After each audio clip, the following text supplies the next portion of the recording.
Macchina che va via al comando Romelias, l'errore anche di Royal Cosmos BG,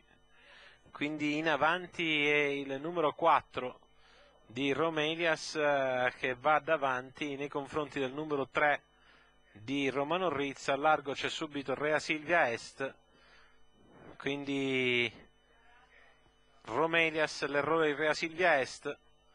quindi in avanti il numero 4 di Romelias, Romano Rizz, Reni Vida che cerca la progressione esterna, e quindi Reni Vida che passa Romano Rizz, punta su Romelias, non si oppone minimamente Romelias a Reni Vida, spende un po' per passare, addirittura l'errore di Romelias, e quindi in avanti è Reni Vida che controlla la situazione nei confronti di Romano Rizz. Poi c'è ancora il numero 8 di Ryan GV, quindi Riffa OM, ancora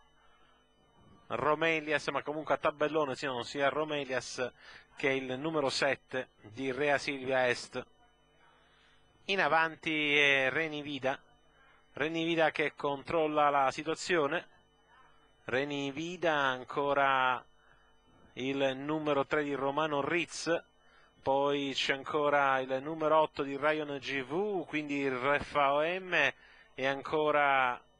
il numero 6 di Royal Cosmos BG, perché è squalificata Rea Silvia Est. Intanto Reni Vida controlla la situazione,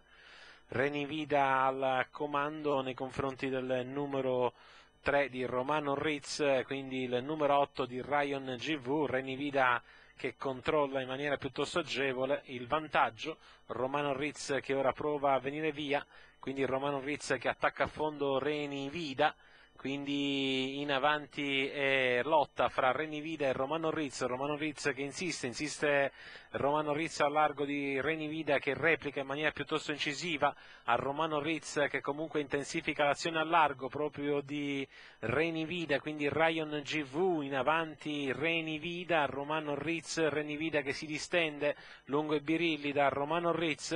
Reni Vida che allunga, c'è Romano Rizz sempre dietro, ancora l'errore del numero 8, in avanti Reni Vida, Romano Rizz che ci riprova, ma Reni Vida allunga con estrema decisione, viene a vincere facilmente nei confronti del numero 3 di Romano Rizz, al terzo posto il 5 di Riffa OM, vittoria per il numero 1 di Reni Vida, 1-3-5, l'arrivo ufficioso di questa corsa, vittoria